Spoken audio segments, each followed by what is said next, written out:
하나님 아버지, 성령님께서 우리를 이곳에 교회로 부르셨습니다. 교회는 너무나 소중해서 그리스도께서 피로 값주고 사셨다고 말씀하셨습니다.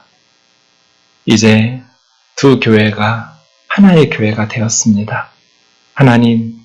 하나님께서 우리 가운데 말씀으로 인도하여 주옵소서. 살아있고 운동력 있는 그 활력 있는 말씀으로 우리 교회를 인도하여 주옵소서.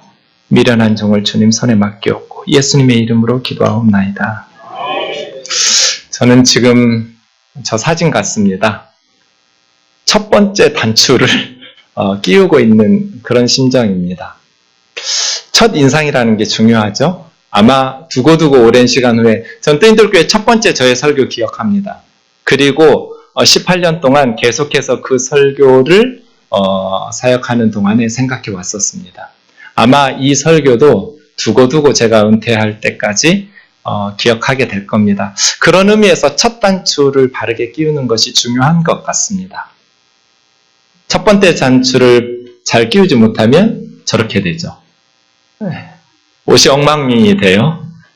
첫 번째 단추를 바르게 끼우는 심정으로 오늘 말씀을 좀 보려고 하는데요. 그래서 첫 시간에는 신앙생활에 가장 중요한 것이 무엇일까? 이런 질문으로 좀 설교를 시작할까 합니다. 여러분, 우리 그리스도인들의 신앙생활에서 가장 중요한 게 뭘까요?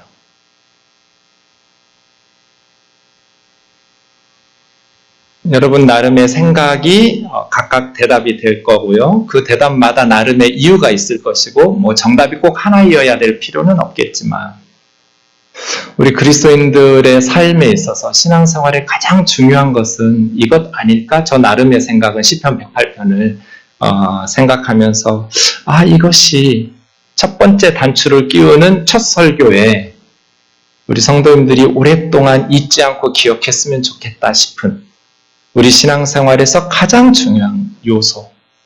분명히 많은 분들이 이거라고 생각하기도 했을 거고 미처 생각 못하실 수도 있지만 우리 신앙생활에 있어서 잊어서는 안 될 요소임에 분명한 이것을 시편 108편 말씀을 통해서 좀 보려고 합니다. 어느 성경이든지 앞에 딱 있으면 두 가지를 합니다. 해석과 적용. 그 성경 말씀 본문이 무슨 내용인지 해석을 해야겠죠? 그리고 나서 우리 삶 속에 적용을 하겠죠. 해석을 할 때 주의해야 될 점들이 있습니다. 해석이 바르게 돼야 적용도 바르게 될 수 있거든요. 해석을 바르게 하려면 그 성경 저자가 하고 싶은 이야기를 바르게 추적해 나가야 돼요. 성경은 창세기부터 요한계시록까지 하나님의 말씀이라는 공통점이 있지만 글 쓰는 방식, 장르라고 해요. 글 쓰는 장르가 다르면 해석하는 방식도 달라져야 돼요. 우리가 시를 읽듯이 소설을 읽지는 않고 기행문을 읽든지 수필을 읽지는 않거든요. 글 쓰는 방식이 달라지면 글을 해석하는 방법도 달라져야 돼요. 시편은 하나님의 말씀이 시로 주어졌어요. 그래서 시편을 묵상할 때는 창세기나 다른 성경을 묵상하는 방법과 해석 방법이 다르게 되어 있어요. 글 쓰는 방식이 다르면 해석하는 방식도 쓰는 방식에 따라가야 되거든요. 우리가 시편을 읽는 이유가 뭘까요? 다른 성경과 마찬가지로 시편을 읽는 이유도 하나님의 메시지를 깨닫기 위해서죠. 이 시편을 통해서 우리에게 전달하시려는 하나님의 메시지가 무엇일까? 그러려면 다른 시하고 좀 다른 점이 있는데요. 우리가 시를 읽을 때 마음의 감동이나 교훈을 얻기 위해서 읽거든요. 그런데 세상 시를 읽을 때는 그냥 마음에 감동되는 한두 구절 붙들고 묵상해도 괜찮아요. 그런데 시편을 그렇게 읽으시면 안 돼요. 왜냐하면 우리는 단순히 시편을 묵상하면서 감동받으려고 읽는 게 아니거든요. 그 시편을 통해서 주시는 하나님의 메시지와 하나님의 진리를 찾으려고 읽는 거예요. 그렇다면 마음에 와닿는 한두 구절만 붙들게 되면 그 메시지 전체를 오해하게 돼요. 잘못 해석한 오해된 말씀을 하나님의 뜻이라고 우겨대면서 이렇게 왜곡시키는 것은 굉장히 위험한 상황이거든요. 그래서요, 시편을 연구할 때 항상 한 편 전체를 보셔야 된다. 마음에 와닿는 한두 구절만 보면 오해하기가 너무나 쉬우니까요. 시편 한 편 전체를 볼 것. 그런 의미에서 시편 좀 독특한데요. 다른 성경하고 뭐가 차이점이 있냐면 다른 성경들은 하나님께서 선지자들을 통해서 먼저 하나님 말씀으로 주셨어요. 그런데 시편은 하나님이 주신 말씀이 아니에요. 사람들이 하나님에게 기도하거나 찬양했던 말이에요. 다른 성경은 하나님께서 먼저 주셨는데 시편은 사람들이 하나님께 드린 거예요, 먼저. 그것을 하나님께서 들으시고 다시 하나님의 말씀으로 주신 것이에요. 좀 달라요, 이것이. 다른 성경들과 차이점이 시편은 사람들이 하나님께 드렸던 기도와 찬송을 하나님께서 들으시고 다시 하나님의 말씀으로 우리에게 주신 성경이에요. 그래서 시편을 연구할 때는 시편 저자가 하나님께 무슨 이야기를 하고 싶었는지를 파악해야 돼요. 그게 메시지예요.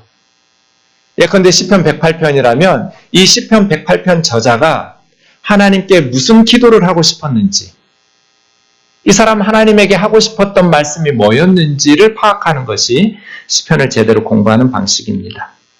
자, 이제 시편 108편 기자가 하나님에게 어떤 이야기를 하고 싶었는지 관심을 집중하면서 좀 보겠습니다. 1, 2절을 우리 같이 읽겠습니다. 시작. 하나님이여 내 마음을 정하여 싸우니 내가 노래하며 나의 마음을 다하여 찬양하리로다. 비파야 수구마 깰지어다 내가 새벽을 깨우리로다. 원문에 보면 정하여 싸우니가 첫 단어예요. 이 동사가 맨 앞에 나왔다는 건 강조하고 싶은 거거든요. 순서가 정하여 싸우니 내 마음을 하나님이여 이렇게 되어 있어요.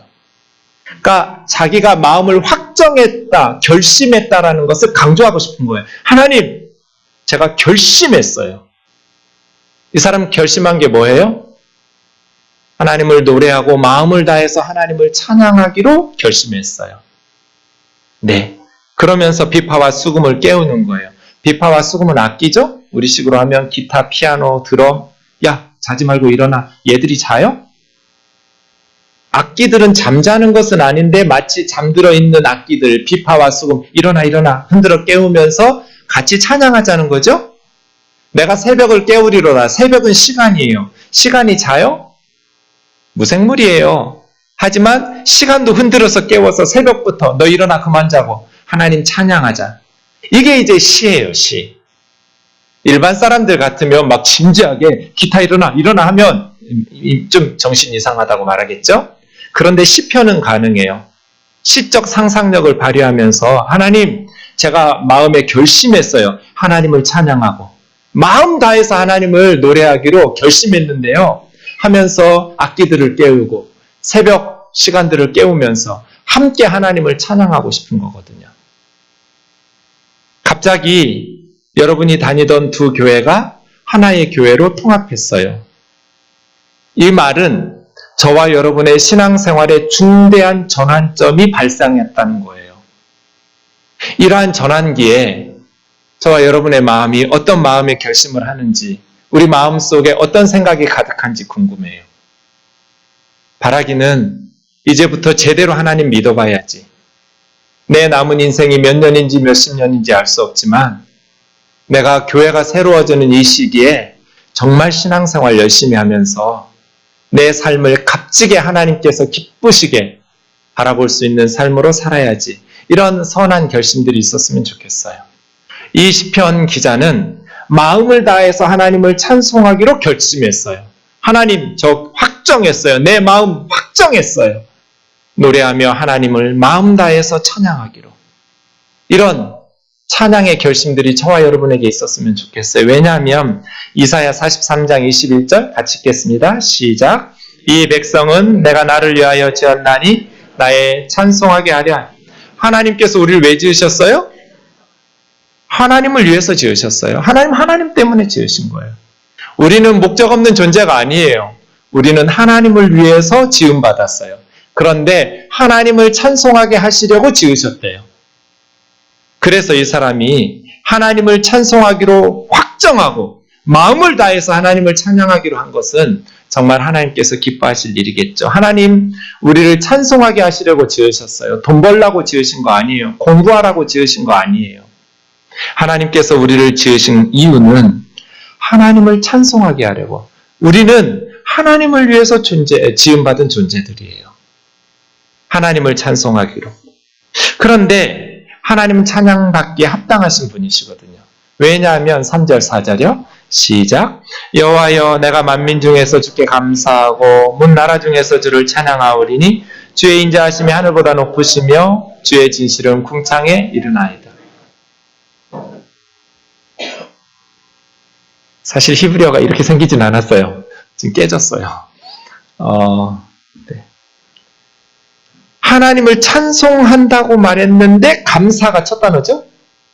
네.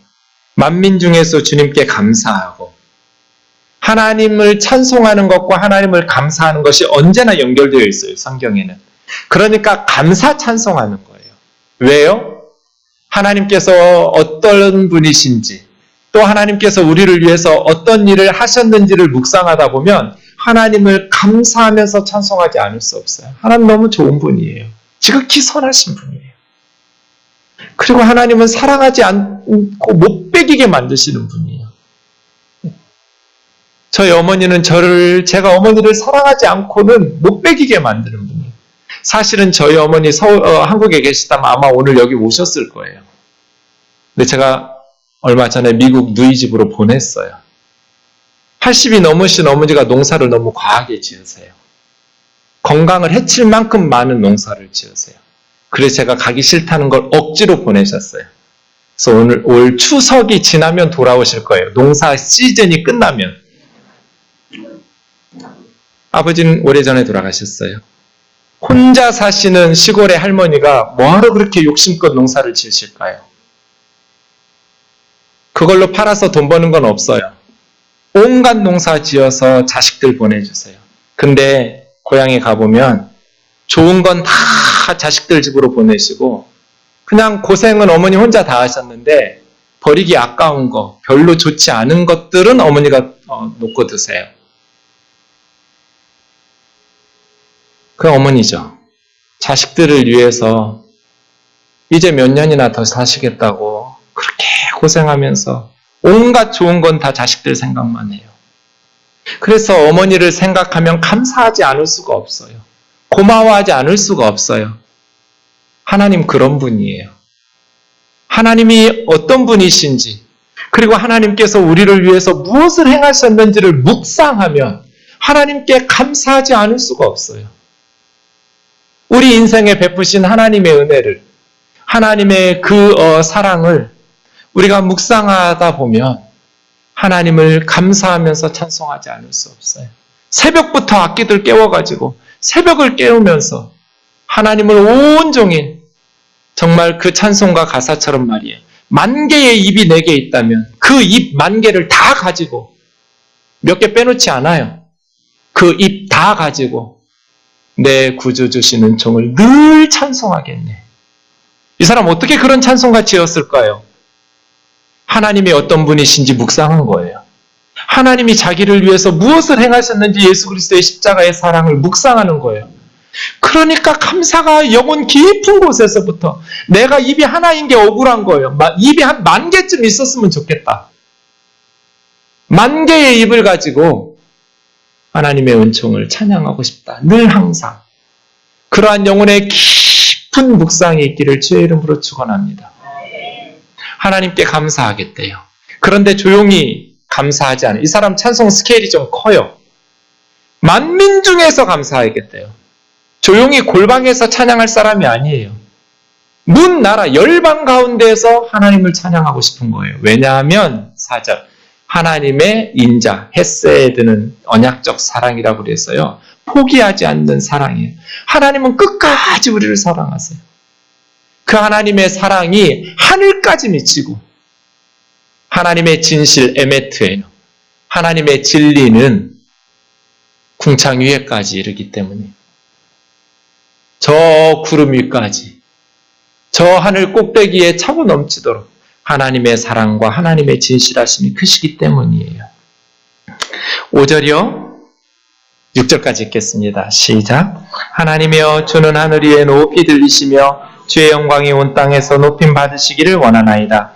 주께서 사랑하시는 자들을 건지시기 위하여 우리에게 응답하사 오른손으로 5절이 시인의 소원이에요. 여러분은 어떤 소원을 가지고 계신지 모르겠어요. 이 시편 저자의 소원은 우리 하나님이 온 땅 위에서 높임 받으시는 것. 그런 나라 한번 살다 죽어보고 싶어요. 온 대한민국이 우리 하나님을 높이시는 그런 나라 말이에요. 그래서 이 사람은 조용히 자기 가정에서 자기 교회에서 하나님 높이고 싶은 사람이 아니에요. 만민 중에서 하나님을 찬양하고 하늘 위에 하나님을 높이 온 열방 중에 우리 하나님을 지극히 높여 찬양하고 싶은 사람이에요. 주여, 주는 하늘 위에 높이 들리시며 주님의 영광이 온 땅에서, 이스라엘에서가 아니에요. 온 세상 땅끝까지 온 땅에서 우리 주님 높임 받으시기를 원한다. 우리 예수님께서 무시당하고 외면당하고 멸시받는 것이 아니라 온 한반도에서 우리 예수님이 높임 받으시기를, 우리 주님이 일본에서, 중국에서, 미국에서, 유럽에서, 아프리카에서, 아시아에서, 아메리카에서 온 열방 가운데서 우리 예수님을 사람들이 주목하기를, 주님께서 우리를 위해서 무엇을 행하셨는지, 주님께서 얼마나 우리를 극진히 사랑하셨는지 온 열방이 그 예수님을 깨달아 알고 예수님 앞에 찬송으로 영광 돌리기를. 이 사람 비전이 이런 거예요. 우리 교회의 소원이 이거이기를 원합니다. 우리 주님이 온 땅에서 높임 받으시기를. 이 우면동 지역의, 양재동 지역의 모든 가정마다에서 우리 주님이 높임 받으시기를. 모든 세대에서, 노인 세대들, 젊은 세대들, 우리 청소년들, 어린이들, 모든 세대에서 우리 하나님께서 높임 받으시기를. 그 꿈이에요.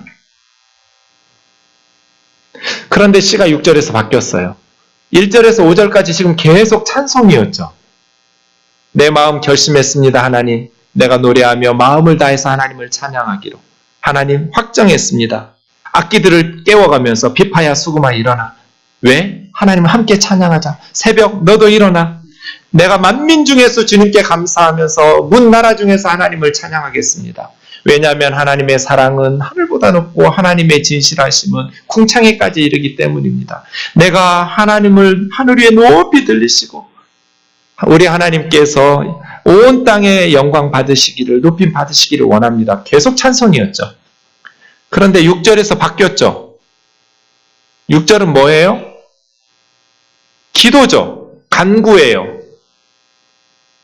1절에서 5절까지 찬송하던 시인이 갑자기 바뀌었어요. 이게 이제 2연이 시작되는 부분이에요. 시를 배우면 1년, 2년, 3년, 문단 나누기를 그렇게 하잖아요.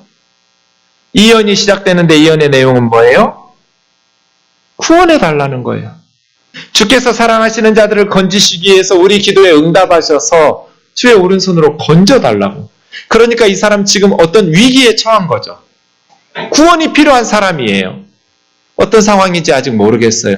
그런데 갑자기 7절에서 10절까지는 말씀 인용이 나와요. 하나님께서 말씀하시기를 하면서 가로 열어야 돼요. 네. 하나님의 말씀 인용이 9절 끝에서 내가 외치리라 까지예요. 외치리라 하셨도다 해서 가로 닫아야 돼요. 말씀 인용을 해요. 6절에서 하나님 구원해 주세요. 응답하셔서 주의 오른손으로 우리를 건져주세요. 뭔가 다급하게 외마디 구원의 외침을 하나님께 드리고 그 다음 말씀을 인용하는데 하나님께서 기뻐하시면서 세켐을 나누고 스꽃 골짜기를 측량하고 길르앗, 므낫세, 에브라임, 유다 여기까지는 이스라엘의 도시 이름이거나 지파 이름이에요. 세켐과 스꽃 골짜기는 도시죠. 그런데 내용이 나누고 측량하는 건 집을 나누거나 도시를 나누거나 이 말은 그 도시와 집의 주인인 거죠. 누가 나눠요? 주인이요. 누가 측량해요? 주인이요. 길르앗도 내 것이고 누가 이렇게 말씀하셔요? 주인이요. 내 거라고. 그러니까 하나님은 이스라엘의 주인이십니다. 그 말이에요. 내 거라고 말씀하시는 하나님은. 그리고 주인이니까 나누기도 하시고 측량하기도 하시고 에브라임은 내 머리에 투구요. 하나님의 투구래요. 에브라임 지파가 주로 전쟁이 일어나면 막아내는 역할을 해요. 이스라엘에서 가장 힘있는 지파 중에 하나인데요. 그래서 머리를 보호하는 투구처럼 유다는 나의 규이며, 규라는 것은 왕이 들고 다니는 짧은 지팡이를 규라고 그래요. 옛날 성경은 홀이라고 그랬어요. 왕권을 상징해요. 다윗 왕이 나오고 메시아 왕이신 예수님이 나오신 이 유다 지파는 이스라엘의 하나님의 규이죠. 이 모든 인용이 다 이스라엘은 하나님의 것입니다예요. 하나님은 이스라엘의 주인이십니다. 그 다음 9절에 보면 모압, 에돔, 블레셋은 이스라엘 주변에 있는 나라들 이름이에요. 그런데 내용 역시 하나님은 우리 이스라엘의 주인이시고 이스라엘의 왕이실 뿐 아니라 모든 열방의 주인이시고 모든 나라의 왕이라는 고백이에요. 모압은 내 목욕통이라. 모압 너희들은 내 목욕통이야. 거기서 씻고 하나님께서 그렇게 에돔에는 내 신발을 벗어 던질지며 에돔의 신발 벗어 던지면 에돔 사람들이 신발을 다스러니 이제 바지런히 또 모으겠죠. 노예처럼 종처럼. 블레셋 위에서 내가 외치리라. 블레셋은 외치는 건 맹수가 먹잇감을 발톱 밑에 두고 표효하는 거예요. 블레셋을 딱 먹잇감으로 짓밟아 놓고 표효하는 것은 이거 다 에돔도 모압도 블레셋도 하나님의 통치 아래 있다고 고백하는 거예요. 그러니까 6절에서 하나님 구원해 주세요. 응답하셔서 하나님 건져주세요라고 간구하면서 그 하나님은 어떤 하나님이라고 고백하냐면 7절에서 9절까지 하나님은 이스라엘의 왕이시고 이스라엘의 주인이실 뿐 아니라 하나님은 모든 나라 모든 열방의 왕이시며 주인이라고 고백하는 거예요. 우리식으로 하면 하나님 건져주세요. 도와주세요. 하나님 앞에 구원의 말씀을 고백한 후에 하나님께서 우리 대한민국의 왕이라고 평양도 서울도 부산도 그리고 경기도도 경상도도 전라도도 다 하나님의 것이라고 고백하는 거예요. 우리나라의 주인은 하나님이십니다. 그리고 이방 나라들 일본도 중국도 러시아도 다 하나님의 통치 아래 있습니다. 그 하나님 이스라엘의 왕이시며 모든 열방의 주이신 하나님 앞에 도와달라고 간구하고 있다는 거예요. 10절 같이 읽겠습니다. 시작. 누가 나를 이끌어 견고한 성읍으로 인도해드리며 누가 나를 에돔으로 인도할꼬. 드디어 구체적인 기도 제목이 나왔어요. 6절에서 구원해달라고 외쳤는데 10절에 어떤 상황인지가 나와요. 누가 나를 이끌어 견고한 성읍으로 인도해드리며 누가 나를 에돔으로 인도할꼬. 히브리 문학에서 가장 중요한 것을 평행법이라고 그래요. 평행법. 한 문장, 두 문장, 세 문장을 동시에 나란히 기술하는 거예요. 이게 두 문장이죠. 10절이. 누가 나를 이끌어 견고한 성읍으로 인도해드리며 한 문장. 누가 나를 에돔으로 인도할꼬 두 문장. 예일대학의 제임스 쿠걸이라는 학자가 히브리 시의 평행법은 두 번째 문장이 중요하다고 그랬어요. 그러니까 첫 번째 문장인 견고한 성읍은 두 번째 문장인 에돔인 거예요. 지금 이 사람 어디 가야 돼요? 에돔에 가야 돼요. 누가 나를 에돔으로 인도할꼬. 견고한 성읍 에돔으로 누가 나를 이끌어 인도할꼬. 그런데 에돔에 뭐 하러 가요? 11절 같이 읽겠습니다. 시작. 하나님이여 주께서 우리를 버리지 아니하셨나이까. 하나님이여 주께서 우리 군대들과 함께 나가지 아니하시나이다. 이 사람이 왜 나가요? 12절이요. 시작. 우리를 도와 대적을 치게 하소서. 사람의 구원은 헛됨이니이다. 마지막 9절이요. 우리가 하나님을 의지하고 용감히 행하리니 그는 우리의 대적들을 밟으실 자. 그러니까 이 사람 견고한 성읍 에돔으로 왜 가려고 하는 거예요? 전쟁하러 가는 거죠. 그렇죠? 근데 하나님께서 함께 가지 않으셔서 한번 패배했던 경험들이 있는 거예요. 그게 11절이에요. 주께서 우리를 버리지 않으셨습니까? 이스라엘의 군대가 패했다는 것은 하나님께서 이스라엘의 군대들과 함께 가지 않으셨다는 거예요. 하나님께서 함께 가시는데 이스라엘이 이길 나라는 없어요. 이스라엘이 에돔에게 패했다는 것은 하나님께서 군대와 함께 가지 않으셨다는 증거예요. 그럼 하나님께서 함께 가지 않으신단다. 이제 우리끼리 열심히 작전 잘 세워서 용기 내서 싸우자. 에돔으로 가자. 그래야 돼요? 우리끼리 가자? 아니죠. 그럼에도 불구하고 12절 우리를 도와 대적을 치게 하소서. 사람의 구원은 헛됨이니이다. 우리가 하나님을 의지하고 용감히 행하리니 그는 우리의 대적을 밟으실 자이심이로다 하고 시가 끝나요. 그러니까 이 시가 지금 둘로 나누어져 있죠? 1절에서 5절까지는 찬송시예요.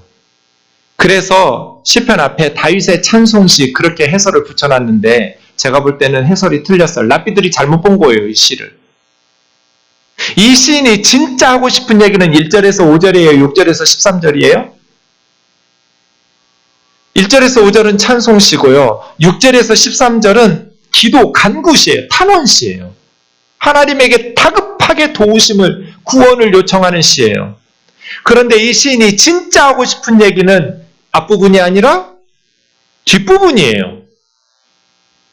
그래서 이 시는 찬송시로 보기보다는 탄원시, 간구시로 보아야 돼요. 그게 주제거든요. 성경 앞에 있는 시편 앞에 작은 해설은 그 성경 원문이 아니에요. 후대 랍비들이 해석한 거예요. 맞을 수도 있고 틀릴 수도 있어요. 성경 본문은 무오한 하나님의 말씀이지만 말이에요. 그러니까 시편 108편의 메시지를 찾으려면 이 시편 108편의 저자가 하나님께 하고 싶은 이야기를 찾아야 되는데 이 사람 하나님께 무슨 얘기하고 싶었던 거예요? 견고한 성읍 에돔과 전쟁을 앞둔 이스라엘의 리더예요. 그런데 이미 패배한 경험도 있어요. 하나님께서 이스라엘의 군대들과 함께 가지 않으셔서 패배했단 말이에요. 그런데 다시 전쟁하러 나가야 돼요. 국가의 운명을 짊어지고 나가야 돼요. 그런데 이 사람이 하나님 앞에 기도하는 거죠. 뭐 하라고? 우리와 함께 가달라고. 하나님 우리 군대와 함께 가주세요. 우리를 도와 대적을 치게 하소서. 사람의 도움은 헛됨이니이다. 우리가 하나님을 의지하고 용감히 행하리니 그는 우리의 대적을 밟으실 자이미로다. 시편은 최고의 기도 교과서예요. 하나님께서 이 기도를 들으셨어요. 그리고 다시 우리에게 하나님의 말씀으로 주셨어요. 이건 무슨 뜻이에요? 너희도 이렇게 기도하란 뜻이에요. 너희도 얘처럼 기도해 그 말이에요. 그럼 이 사람이 진짜 하나님 앞에 하고 싶은 이야기는 6절에서 13절이거든요. 그런데 1절에서 5절까지 찬송하겠다는 이야기는 왜 한 거예요? 진짜 하나님께 하고 싶은 얘기는 하나님 이제 전쟁이 시작되는데 견고한 성읍 에돔으로 가야 되는데 도와주세요. 구원해주세요. 우리 기도에 응답해주세요. 사람들의 도움은 헛되지요. 우리가 하나님을 의지하고 용감히 행하리니 하나님 우리 대적을 밟으실 자이심이라고. 하나님 도와주세요. 이게 진짜 하나님 앞에 하고 싶은 얘기인데 갑자기 1절에서 5절은 전혀 그 얘기는 안 하고요. 하나님 제가 마음을 확정했어요. 내 마음 다해서 하나님을 찬양하고 노래하기로요. 야 비파 일어나. 수금 일어나. 너 새벽도 일어나. 그만 자. 우리 하나님 같이 노래하자고. 그런데 조용히 하나님 저 찬양 안 할래요. 만민 중에서 열방 중에서 하나님을 높이고 찬양할래요. 왜냐하면 하나님의 사랑은 하늘까지 미치고 하나님의 진리는 궁창에까지 이르니까요. 하나님의 영광이 온 땅에서 높임 받기를 원해요. 이 얘기 왜 한 거예요?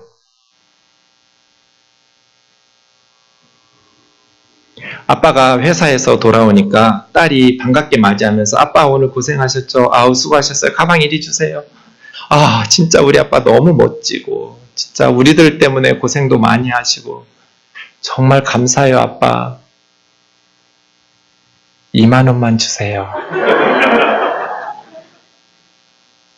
주말에 친구들이랑 영화 보러 가기로 했는데 그럼 아빠가 뭐라고 그래요? 이 요상한 계집 처음부터 돈 달라고 하지 돈 뜯어내려고 처음부터 뭐 아빠가 좋고 뭐 어쩌고 알랑방구 낀 거냐? 이렇게 말하지 않죠. 다 알면서 웃으면서 줘요. 아빠니까요. 얘가 갑자기 아침에 가는데 엄마 나 문방구 사가야 돼요. 문방구 들러가야 돼요. 만 원 빨리빨리. 엄마 현금 없는데, 카드밖에 없는데, 앞집 아저씨한테 좀 빌려가라. 오후에 엄마가 갚는다고. 띵동띵동. 아저씨, 저는 평소에 아저씨를 보면서 너무 멋있는 분이라고 생각했어요. 진짜 아저씨가 우리 아빠였으면 좋겠어요. 늘 이런 생각을 하는데요. 10,000원만. 이렇게 안 하죠. 앞집 아저씨한테는 그렇게 안 해요. 앞집 아저씨한테는 어떻게 해요? 용건만 간단히. 아저씨 10,000원만 빌려주세요. 제가 문방구 들러가야 되는데 현금이 없으시대요. 오후에 갚으신대요. 하나님은 우리 아빠예요? 앞집 아저씨예요? 그럼 기도 어떻게 해야 돼요? 이렇게 기도하는 거예요. 아빠한테 앞집 아저씨 다루듯이 아빠 20,000원 퇴근하고 오자마자 그럼 되겠어요? 아무 관계도 없고 아무 감동도 없는 용건만 간단히. 큰 기도가 아니에요.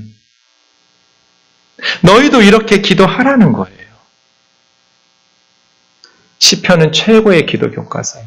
이 사람이 그렇다고 해서 1절과 5절은 건성으로 하는 거예요. 진짜 하나님 찬양하고 싶어요. 에돔 이기고 난 후에. 이스라엘에서만 찬양하고 싶은 것이 아니라 모든 열방 중에서 하나님 찬양하고 싶은 사람이 이 사람. 자, 첫 번째 질문으로 다시 돌아오죠. 설교를 시작하면서 했던 질문. 우리 신앙생활의 가장 중요한 요소가 무엇일까요? 우리 신앙생활에서 가장 중요한 것. 예수님 믿는 사람들의 삶 속에 있어서 가장 중요한 요소는 무엇일까요?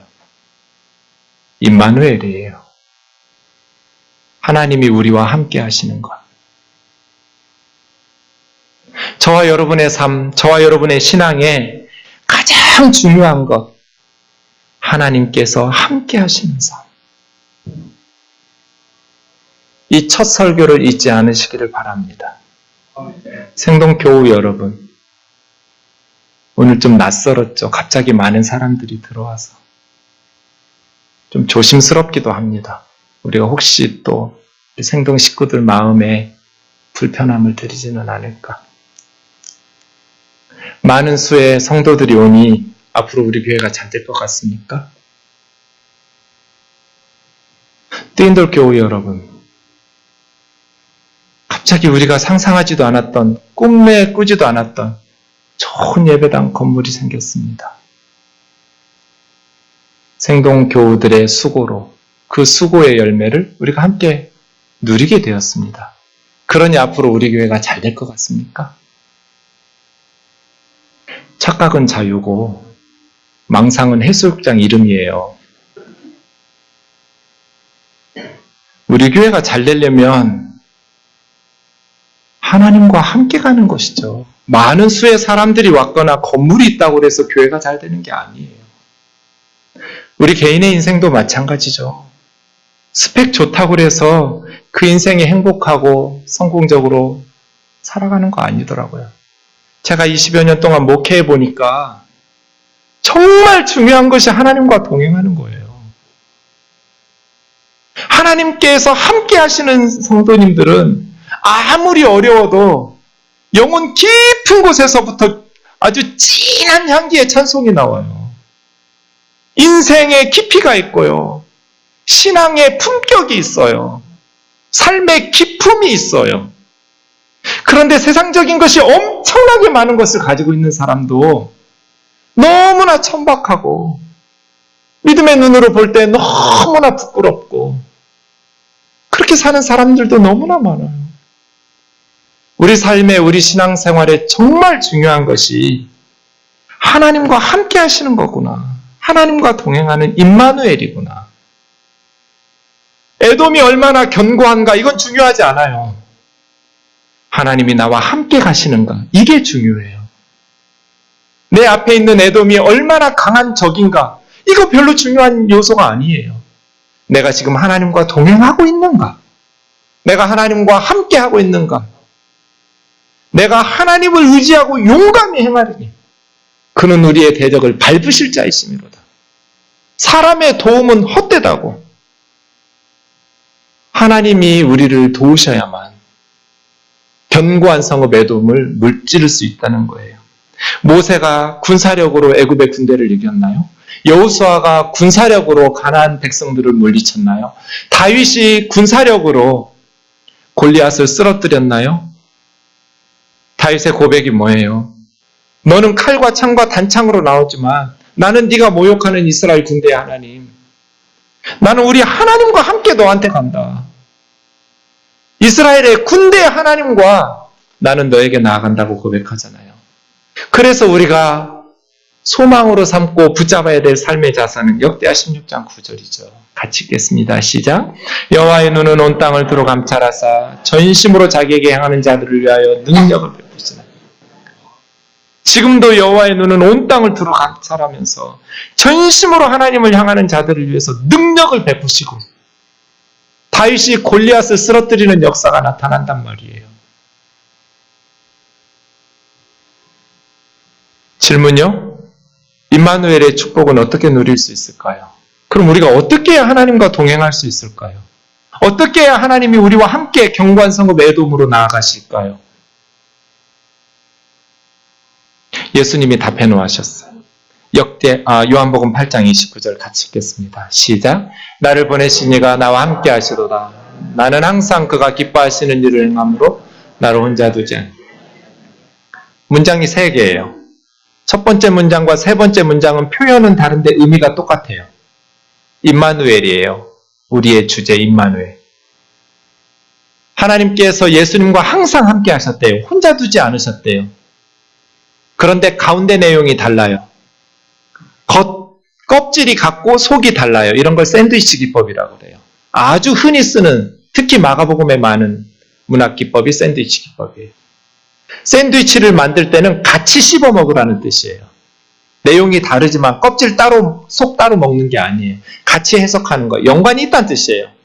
임마누엘을 예수님께서 말씀하실 때 가운데 속에 뭐를 두셨냐면 나는 항상 그가 기뻐하시는 일을 행함으로. 그러니까 하나님께서 동행하시는 임마누엘의 축복은 임마누엘을 구하는 게 아니에요. 하나님께서 기뻐하시는 삶을 행하면 따라오는 것이 임마누엘이에요. 그래서 앞으로 우리 생동교회가 하나님께서 함께 하시기를 사모한다면 하나님을 기쁘시게 하는 일을 힘써야 돼요. 저와 여러분의 삶이 하나님을 기쁘시게 하겠다고 작정하면서 날마다 하나님을 기쁘시게 하면서 살면 하나님께서 항상 우리와 함께 하실 거예요. 임마누엘의 축복은 하나님을 기쁘시게 하는 사람들에게 주어지는 선물이거든요. 그래서 바울은 이렇게 말해요. 로마서 12장 1, 2절에서 그러므로 형제들아 내가 하나님의 모든 자비하심으로 너희를 권하노니 너희 몸을 하나님께서 기뻐하시는 거룩한 산제물로 드리라. 하나님께서 기뻐하시는 산제물로 드리라고요. 그러면 어떻게 되겠어요? 하나님께서 항상 동행하시겠죠. 하나님을 기쁘시게 하려면 어떻게 해야 돼요? 이 세대를 본받지 말고 이 세상 본받지 말고 오직 마음을 새롭게 해야 돼요. 우리 마인드를 바꿔야 돼요. 생각을. 마음을 새롭게 하여 변화를 받아 하나님의 선하시고 기뻐하시고 온전하신 뜻이 무엇인지 분별해야 돼요. 하나님을 기쁘시게 하면서 살아가려면 무엇이 하나님께서 선하게 여기시고 기뻐하시고 온전하신 하나님의 뜻인지를 분별력을 갖춰야 돼요. 하나님은 뭘 기뻐하세요?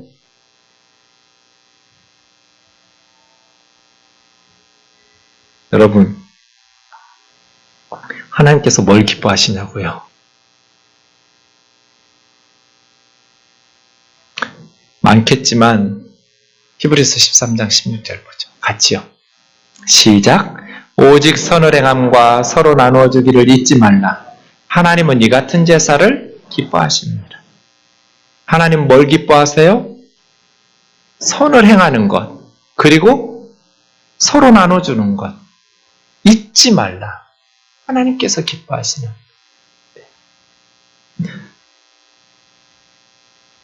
전에 양재동에 있던 저희 건물주 사장님은 저한테 목사님 요즘 사업 잘 되세요? 이렇게 인사해요. 예수님을 안 믿으니까 제가 사장인 줄 알아요. 목사님 요즘 사업 잘 되세요? 그럼 제가 그분하고 뭐 싸우겠어요? 어쩌겠어요? 목회는 사업이 아닙니다. 뭐 이렇게 말해도 못 알아들을 테니까 덕분에 잘 됩니다. 그래요. 덕분에 잘 돼요. 그리고 났더니 제가 사업을 하긴 하더라고요. 복음 유통업. 제가 유통업자예요. 유통업자. 천국 복음을 유통하는 복음 유통업이에요. 그런데 이 사업이 잘 되려면, 이 복음 유통업이 잘 되려면 어떻게 돼야겠어요? 제품이 좋아야죠. 그쵸? 생동교회 제품은 뭘까요? 여러분이 제품이에요. 우리 교회 상품이라고요. 메이드 인 생동이에요. 여러분이 우면동에 가서, 양재동에 가서, 여러분의 동네에 가서, 회사에 가서, 학교에 가서, 가정에 가서 선을 행함과 나누어 주기를 힘써야 돼요. 여러분이 착하게 살아야 돼요. 그래야 우리 복음 유통업이 잘 돼요. 여러분이 가서 엉터리로 살면 생동교회는 망할 거예요. 그런데 성도님들이 말씀을 듣고 하나님 앞에 회개하면서 말씀대로 살아야지. 우리 하나님을 기쁘시게 해야지. 그래야 하나님께서 나와 동행하신다고 약속하셨지. 우리 하나님은 선을 행함과 나누어주는 것을 기뻐하신다고 그랬지. 착하게 살아야겠다. 동남아의 한 형제가 찾아왔어요. 상담하러 왔는데 사장님이 돈을 안 줘요. 그런데 그 사장님 전도로 교회를 다니게 됐어요. 그런데 그 사장님은 안수 집사님인데 교회에서는 돈을 너무 많이 쓰는 거예요. 사업하니까. 그래서 선물도 많이 사고 뭐 먹을 때 막 수십 명씩 식당에 데려가서 대접도 하고 하는데 회사에서 자기들에게 돈 월급을 안 줘요.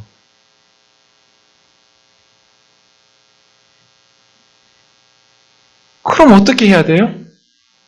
여러분, 우리나라에 들어와 있는 외국인 노동자들은 그 나라의 엘리트들이에요. 주변머리 없는 사람들은 한국에 오지도 못해요. 자기 나라 돌아가면 엘리트들이라고요. 그 사람들, 선교사님들이 나가서 한 명 전도하기가 그렇게 힘든 사람들, 한국에 와서 얼마든지 복음을 전할 수 있어요. 그런데 예수님 믿는 사장이 그 외국인 노동자들에게 전도는 열심히 해서 교회는 끌고 다니면서 돈을 안 줘요? 일을 시켜놓고? 사업하다가 어려워서, 회사 재정이 어려워서 못 주는 건 이해할 수 있죠. 어쩔 수 없지만 교회에서는 돈을 너무너무 많이 써요. 헌금도 많이 하고 또 많은 사람들에게 대접도 잘하고. 그런데 왜 외국인 노동자들에게는 돈을 안 줘요? 왜 그렇게 인색해요? 이게 하나님께서 기뻐하시는 일이에요? 직장에서 사업을 운영하는 작은 식당이든지 큰 사업체든지 여러 사장님들 여기 계실 텐데 여러분의 사명이 뭐예요? 제가 언제나 그런 분들 첫 등록하면 신방 가서 물어요. 집사님 사명이 뭐냐고, 인생 왜 사냐고, 사업 왜 하시느냐고. 10중 8구 이렇게 대답하세요. 목사님 사업 열심히 해서 헌금 많이 하고 11조 많이 하고 선교 구제 헌금 많이 하겠습니다. 목사님은 목회하십시오. 제가 뒷돈 대겠습니다. 그럼 제가 땡이에요. 땡. 틀렸다고. 사장님들의 사명은 헌금 많이 하는 게 아니에요. 직원들 월급 많이 주는 게 사명이에요. 여러분 회사를 위해서 일하는 직원들 최선을 다해서, 특히 외국인 노동자들, 그 나라 엘리트들인데 5만 원, 10만 원씩만 더 주면 돼요. 다른 회사보다 조금 더 따뜻하게, 조금 더. 그러면 예수님 믿는 사장님, 크리스찬이 정말 다르구나. 그리스도인들이 전도를 열심히 하려고 해요. 그런데 믿지 않는 세상 사람들에게 너무나 인색해요. 옆에 있는 사람들에게 너무나 함부로 해요. 선을 행하지 않아요. 나누어 주는 것 안 해요. 왜 그리스도인들은 그렇게 못 나눠줄까요? 왜 그렇게 인색할까요? 교회에다가 헌금하느라고 그래요. 목사한테 선물하느라고 돈이 없어요.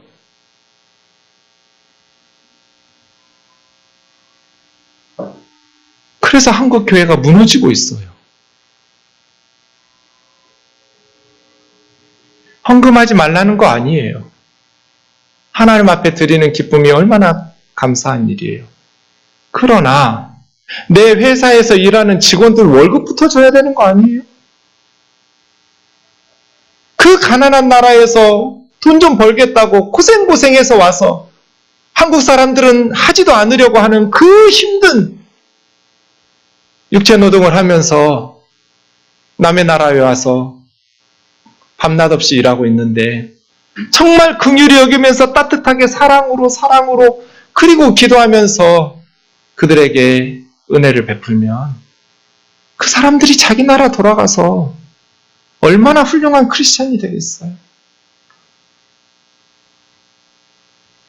하나님께서 우리 교회와 함께하기를 원하신다면 예수님 말씀을 명심하셔야 돼요. 마태복음 25장 40절 마지막 구절인데요. 같이 읽겠습니다. 시작. 임금이 대답하여 이르시되 내가 진실로 너희에게 이르노니 너희가 여기 내 형제 중에 지극히 작은 자 하나에게 한 것이 곧 내게 한 것이라 하시. 오른쪽의 양들에게 너희는 내가 굶주릴 때 먹을 거 주고 헐벗을 때 입을 옷 주고 목마를 때 마실 거 주고 병들었을 때 찾아와 돌봐주고 감옥에 있을 때 찾아와 돌봐주고. 주님 언제 우리가 주님한테 그랬습니까? 너희 중 지극히 작은 자에게 한 것이 나한테 했거든. 왼쪽의 염소들 너희는 내가 굶주릴 때 먹을 것도 안 주고 목마를 때 헐벗을 때 병들었을 때 언제 우리가 주님에게 안 그랬습니까? 너희 중 지극히 작은 자에게 하지 않은 것이 나한테 하지 않은 거다. 여러분의 삶을 돌아보세요. 목사가 지극히 작은 자예요? 우리 교회의 지극히 작은 자는 교육전도사님들이에요. 담임 목사는 지극히 작은 자가 아니에요. 저한테 선물하려 하지 말고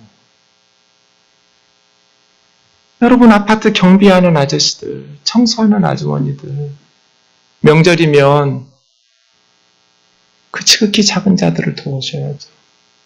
그리스도인들이 세상에서 선행과 나눠주기를 기뻐하면서 이름 없이 빚도 없이 정말 겸손하게 섬기기 시작하면 천국 복음 유통업이 잘 될 거예요.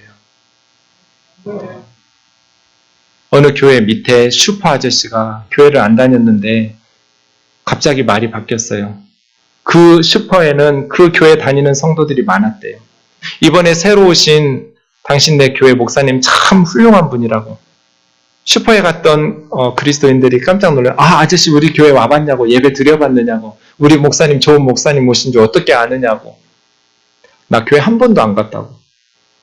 아니 우리 예배 한 번도 안 와보시고 어떻게 우리 교회 목사님이 새로 오신 목사님이 좋은 목사님인 줄을 아느냐고. 안 가도 안다고. 옛날에는 당신들이 우리 슈퍼에 와서 외상하고 돈도 안 갚고 불친절하고 못된 짓만 했는데 갑자기 목사님이 바뀌었다고 하면서 우리 슈퍼에서 하는 당신들 행동이 달라졌다고. 그래서 나는 그분 본 적 없지만 설교 한 번도 들은 적 없지만 새로 오신 목사님 훌륭한 분이라고. 이렇게 복음 유통업을 잘 할 수 있기를 바랍니다. 하나님께서 우리와 함께 하시게 하려면 하나님을 기쁘시게 해야 되고 하나님을 기쁘시게 하려면 여러분 가까이 있는 사람들을 소중히 여기고 그 중에서도 지극히 작고 가난하고 어려운 헐벗은 이웃들을 소중히 여기고 사랑으로 돌아보고 따뜻하게 품고 그들을 위해서 예수님의 손길 되어서 섬길 수 있기를 주의 이름으로 축원합니다.